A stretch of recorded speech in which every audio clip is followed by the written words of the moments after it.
actually, I expected more. Iba yung kapit niya sa skin. Sumakses ka talaga eh. Para siyang nagme-melt sa lips. Gaano ka-juicy ang bet mo for today? Very juicy. I don't feel fresh. Hindi ko marirecommend.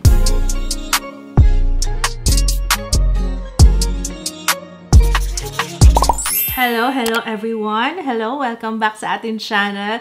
Uy, na-miss kong gumawa ng Get Ready With Me. Meron akong tatry na bagong foundation. Tapos, nung nakaraan, last na video, gusto niyo yung makeup ko doon. Kaya sige, recreate natin kung paano ko ginawa yung makeup na yun. Gusto ko i-try to sa true lang, yung one size na foundation. So, sabi ko, sige nga, i-film na rin natin, no? And konting Get Ready With Me. So, mapapalitan lang dun sa ginamit ko last time is yung aking foundation. And the lipstick siguro, kasi meron pa ako isa pang i-film later na try on. Anyway, one size, Turn Up the Base Full Beat Liquid Foundation. Ang shade na binili ko, guys, is medium 10. So, this one is neutral. So, kapag bumibili ako ng foundation, ito isa lang nabili ko. Hindi ako nakabili ng iba. Medyo mahal siya, no? Pero I got this from Lanel Boutique. Ayan, meron silang Shopee. Lalagay ko link sa description box if you wanna check it out, if you wanna try it out. Pero yung mga imported na gusto ko i-try, usually si Lanel Boutique talaga yung orderan ko. So, years ko nang suki yan pagdating sa makeup. Kaya, ayan, shout out Lanel Boutique. Okay, so ganito yung itsura niya. Mukhang okay siya sa akin, no? Pero hopefully hindi siya mag-oxidize kasi parang sakto na to no? Sakto na siya.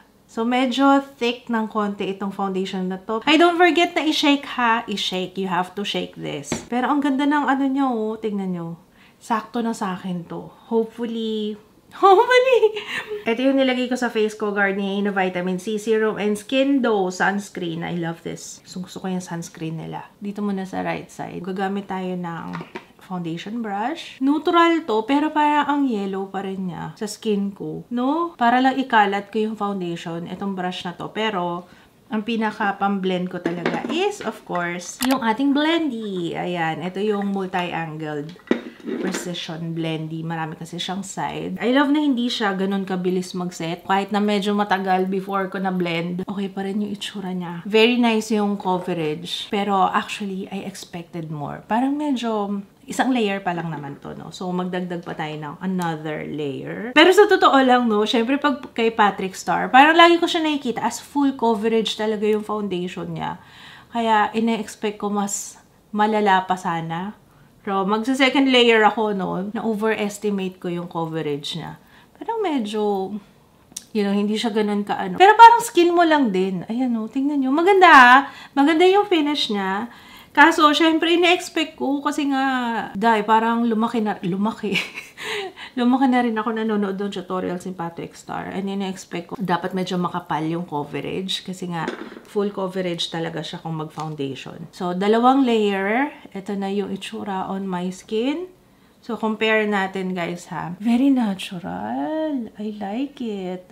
Alam mo yung natakpan niya, yung mga dapat takpan. Pero ito malala yung blemish ko dito. Kailangan natin ng spot conceal dyan. Pero other than that, diba? Nakuha ko yung gustong kong coverage on the second layer. So kung gusto niyo ng soft lang, yun ang kagandahan dito kasi hindi ka ma-overwhelm. Kasi may times na ayaw mo naman ng talagang pack na foundation. Isang foundation na halimbawa ng coverage na grabe talaga is yung Teviant. Yun talaga kapag kailangan ko ng pakak na foundation, Teviant. Pero ito, pwede mo siyang timplahin. Alam niyo, naalala ko sa kanya parang yung Lumi Matte Foundation ng Maybelline. Yun ang naalala ko sa kanya. Pero mas maganda yung finish nito on my skin without primer. Tingnan niyo, hindi niya na-emphasize yung visible pores on my skin. Pero parang may blurring effect siya. Compare natin ulit. Ito, kita-kita yung redness ng aking skin. And ito siya. Parang natural pa rin, ano? Okay, so apply na natin on the rest of my face. Gusto ko lang paalam sa inyo kung anong experience ko, no? Dito sa foundation. Pero mostly, get ready with me with a wear test na lang. Yun ang gagawin ko dito on this video. So, of course, same. Dalawang layer din yung ilalagay ko dito kabilang side. By the way, damp yung sponge siya. Second layer. Medium 10, neutral undertones, yung aking napiling shade. Ayan na yung ating face so far. Yun lang yung concern ko. Parang medyo warm pa siya, no? Pero maganda yung finish niya, ha? Foundation to, pero parang skin ko pa din to, you know. Mag-concealer tayo, under eye. Lucky Beauty Serum Concealer in the shade Shy. Ang dami nagtatanong sa akin, ate, anong paborito mong concealer for your dry under eye? Ayan, yung aking paborito. Madali kasi siyang i-blend. Tapos, maganda yung shade niya. And tingnan nyo, dry yung under eye area ko, pero ang ganda niya. Na-brighten niya yung under eye area ko, pero hindi yan nagsisettle dun sa mga lines. Ang dami kong lines dyan sa under eye. Spot Conceal, second base ng Colorette. I've been enjoying this. Ang shade ko ay Puerto. Tingnan nyo, ang perfect. Hayaan muna natin siyang maluto-luto dyan. Medyo nag-set na siya. Kahit mga 1 minuto lang. And then, blend out with my fingertips. Mas maganda kapag daliri yung pang blend mo ng spot concealer kasi pag sponge, makukuha niya yung coverage.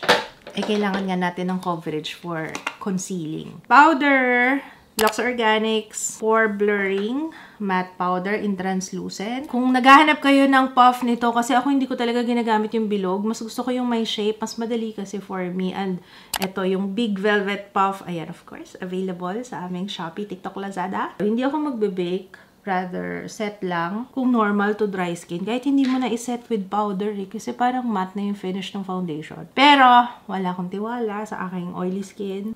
May nakalimutan akong spot conceal yun nasa nose ko. Mamaya na lang. Also pala nakalimutan ko Pwede rin pala tayong maglagay. Nakalimutan ko lang ngayon. Pwede tayong mag-color correct dito. Maglagay muna kayo ng peach. Kasi usually, yung mga ganyan, yung mga dark, kagaya niyan, yung mga scars, mas maganda kapag maglalagay ka muna ng peach corrector. Para matakpan talaga siya. Then, saka ka mag-spot conceal. Mas matatakpan yan. Ayan na! Matatry ko na to. Actually, na-try ko na to. Bumili lang talaga ako. Nakatry na ako nito, pero hindi sa akin. Kumbaga, nung nagpa-makeup ako, most ng mga makeup artists ngayon, ito yung gamit na setting spray. Kaya, kilala ko na to. Actually, hindi ko naman siya reviewin. Gusto ko lang bumili. After ko mag-set with powder, spray mo na yan. Pero hindi pa tayo tapos. Wala akong bago sa kilay, guys. Ito pa rin ang paborito ko. Ito pa rin, Bay Free. Napakahusay kasi talaga nito. I think 1 taon na yung lumipas, ito pa rin yung ginagamit ko. Most loved nung 2024. Kung hindi nyo pa nasusubukan to, naku, ewan ko, bakit? Tingnan nyo gawin ko yung isang kilay para makita nyo. Napakaganda talaga nito, promise. Ang shade ko dito is blonde. Siguro hindi ko na mabilang kung nakailang ganito na ako. 5 na yata na tube. Kasi hindi ko na siya pinapatagal. Ang hindi ko lang gusto dito, guys, pag matagal na, ang asim. Kaya hindi ko rin inuubos ng todo kasi mura lang naman siya. Kaso, iba na yung amoy. Parang hindi ko na siya matake, hindi ko na maatim. Kaya pinapalitan ko na okay lang kasi mura lang naman siya. Tingnan nyo. Tapos isang product lang para sa kilay. Wala nang mga extra powder or what. Kasi kaya niyang i-drawing yung kilay, yung buhok, imimik yung buhok. Ayan na siya. Tingnan nyo. Yan na yan. Diba? Pagkadali-dali, isang produkto lang. Naku, nagre-react na naman yung mata ko sa concealer yata. May times kasi na namumula yung mata ko pag nagko-concealer ako. May times naman na okay lang siya. Ewan ko nga ba, bakit ganyan yan? Ganyan lang kadali. Wala kang kahirap-hirap. Powder contour lang yung ginamit ko doon. So, ito pa din. Easy. Most loved. Grabe, kahit nagamit ko to. Ito pa yung dala ko nung nagbiyahe. Gamit na gamit ko yan. Pero ang taga niya maubos. Ang mura pati nito. Kaya talagang i-rave ko sa inyo to talaga. Parang may magic siya. Ako hindi talaga kompleto makeup ko nang walang contour. Pero ilang beses ko na itong ginagamit. Pero wala pa hindi pa ako nag-hit pan, no? Tagal na. Ang shade ko dito ay Storm. Easy Contour Powder Insert. Usually dito ako nagsa-start. Yan, dito. Soft lang. Kasi gusto ko clean look lang. Yung parang effortless lang na makeup. Ayoko yung halatang halata. Ang ganda ng foundation Iba yung kapit niya sa skin. Yung foundation. Parang, ang ganda ng lapat. Alam niyo yung parang seamless yung pagkakapit niya sa skin. Ganun. And for those asking, ito yung last na PR haul sa vlog. Ito yung look ko dun. Ang dami rin nag-comment na bet nila yung makeup ko dun. So, you're very welcome. Ito na po yung tutorial. Wow, tutorial! Nose contour. Then, sama ko na to. Yan. Usually, pag nag-nose contour ako ngayon, sinasama ko na to para medyo mag-deep set yung aking mata. Radiant Glow Blush Stick ng Sassy Colors. Isa sa mga hindi masyadong na-hype, pero napakaganda, guys. Napakaganda nitong Sassy Colors.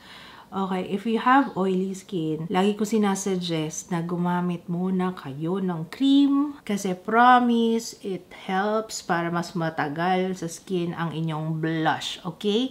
So, ayan, kung ano yung highest points sa aking cheeks, dyan ko lang muna siya ilalagay. And then, let's use, nag-restock na kami nitong travel brushes. Available na po ulit. Link sa description box. Dito ko siya ilalagay, guys. So, tapos dati, talagang pinapaabot ko yun hanggang dulo dito.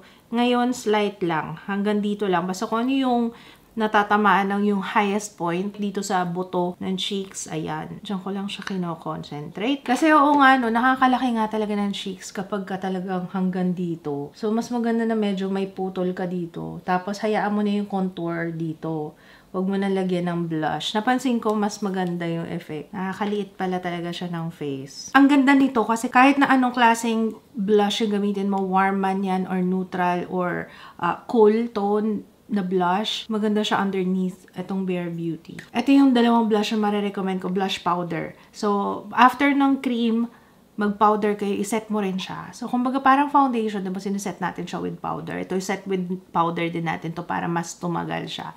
So, I have 2 recommendation. Kung gusto niyo ng warm, Heat Wave. Medyo warm to na blush. If you want cool toned, itong Dazzling Barbie. So, yung Dazzling Barbie yung gagamitin ko para, ayan, mapakita ko sa inyo. Ang ganda kasi ng cool tone sa akin. Promise. Last year ko lang napansin, uy, parang mas bagay na sa akin yung cool tone na blush. Iba yung dating. Parang mas younger looking. For me ha, parang mas nakaka-fresh. Kumbaga, mas nakaka-blooming pagka ang gamit ko is yung blush na ganito.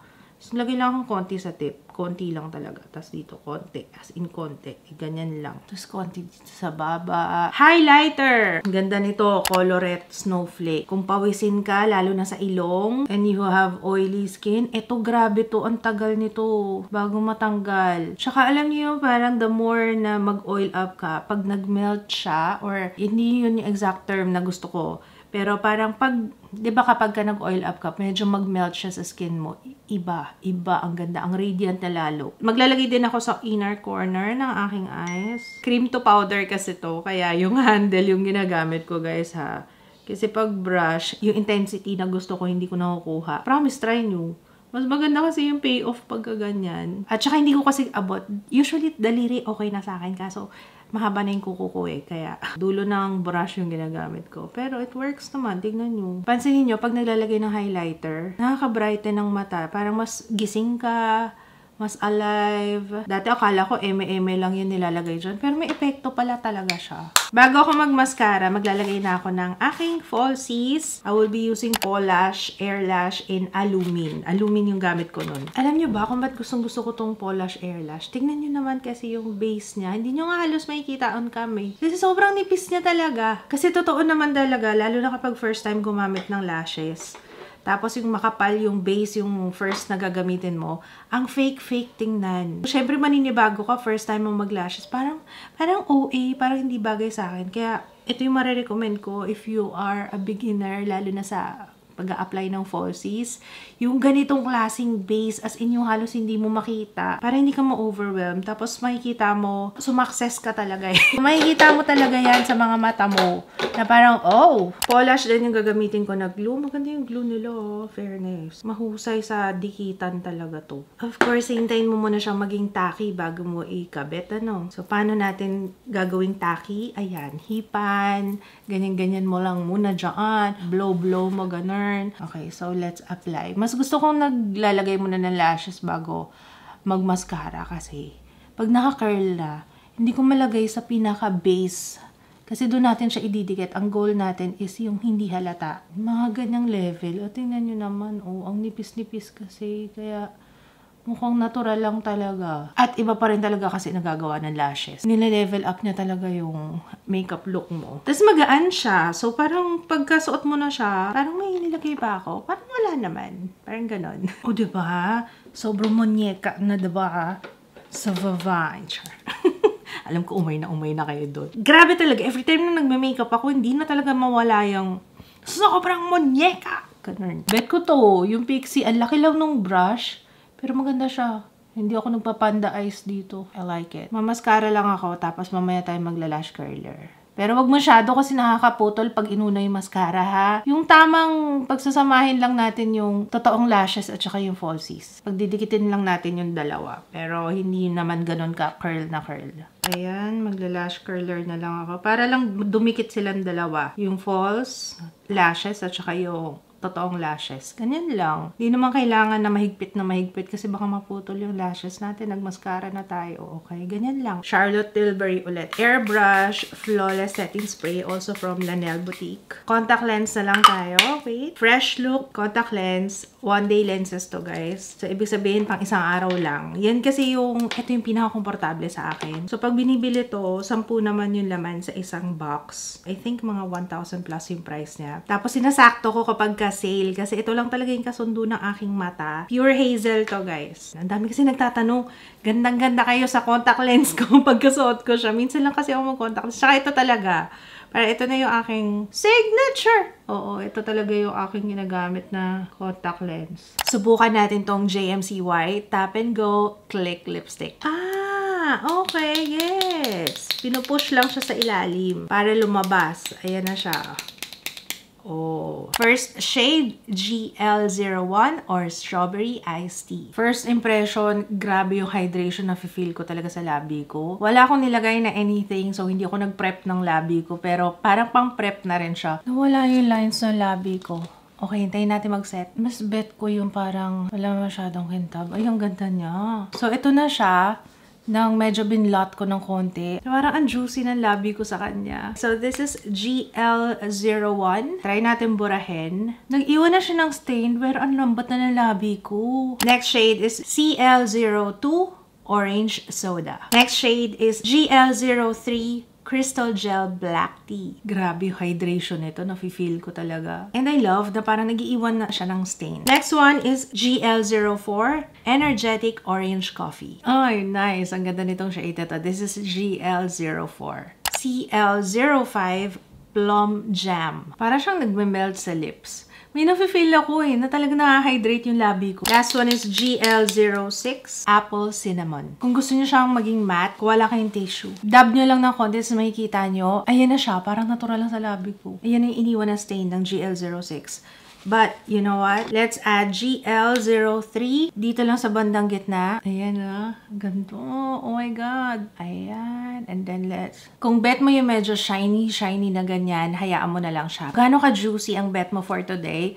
Very juicy. Meron siyang plumping effect, as you can see. Maganda siyang pang everyday, kasi tingnan nyo, very hydrating siya sa labi. Tapos, pwede ko pa siyang i-mix and match. Maliban sa very hydrating siya, gustong-gusto ko yung napakadali niyang gamitin. Hydrated na hydrated yung labi ko. Hindi ako nag-lip prep, ha. Ang ganda nitong combo na to. Tapos, plus points, tignan nyo, mukhang hydrated na hydrated yung labi ko. This is good. Mukhang may bago akong pang everyday. Natural looking lang. Ang ganda. Okay, so that's the look. Opo, i-wear test natin tong foundation kasi gusto ko nga malaman kung talagang, lalaban talaga siya. It's now 11:59 and so susuotin natin to the entire day. It's gonna be a busy day today, kaya saktong-sakto.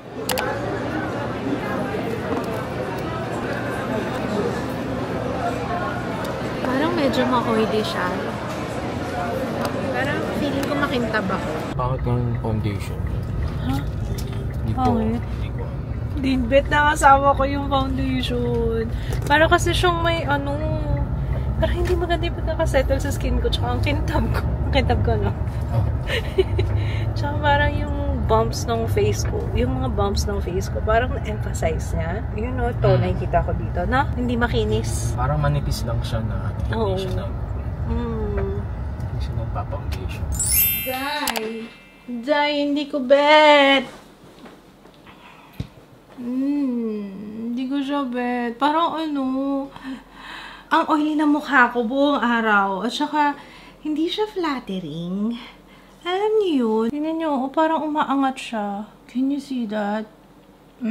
Nag-prep naman ako ng skin. Ayan kumakain na naman yung gilid ng ilong ko. Maliban sa super oily niya, tingnan nyo. Naipon naman na to be fair. Naipon na siya. Pero, nafe-feel ko naman talaga kapag ka, you know, parang feeling ko, ang lagkit ko na. Ito I'm speaking on behalf sa mga merong oily skin kasi alam nyo na mahirap makatagpo ng perfect talaga para sa weather natin. Pero, hindi yata siya okay para sa weather natin. Umaalsa siya. Ano man tawag doon? Emulsify. Ay, wow! Parang umaalsa siya sa skin, kalaunan. Samantalang nag-setting spray pa ako niyan, Oo. Nag-setting spray pa ako niyan, lagay na yan. Kita-kita ko tuloy yung mga Ito, may dry patches ako dito Medyo nagkikling siya doon. So, yun lang ang update ko. Mukhang meron na naman po akong ihahalo sa foundation. Uy, ganito guys tip. Ako kasi, hindi rin ako nagtatapon. Pag nakikita ko na medyo may potential naman yung foundation, yun nga lang, kagaya niyan, parang medyo umaangat siya. Since ito ay hindi ganun ka-matte yung finish sa akin, pwede ko siyang ihalo sa foundation ko na matte ang finish. Na sobrang matte naman. Meron akong bagong ihalo sa NARS. Mabuti kasi sa akin yun. So, yung mga nabibili, ito, kagaya nito, ito sobrang, feeling ko nga medyo dark pa siya sa akin. Parang medyo nag-oxidize pa siya sa skin ko Medium 10, neutral undertones. Medyo pa sa akin. Medyo, I don't know kung nakikita niyo on cam pero medyo darker siya for me. I mean, preference. Sa akin if given the chance, kukunin ko yung mas lighter. One shade lighter. Kasi parang medyo nag-oxidize siya sa skin ko. Hindi naman siya walang kwenta talaga. Okay naman. Yun lang talaga, may areas lang ng face ko. Dahil binili ko to at medyo may kamahalan siya, ihahalo ko talaga siya sa ibang foundation.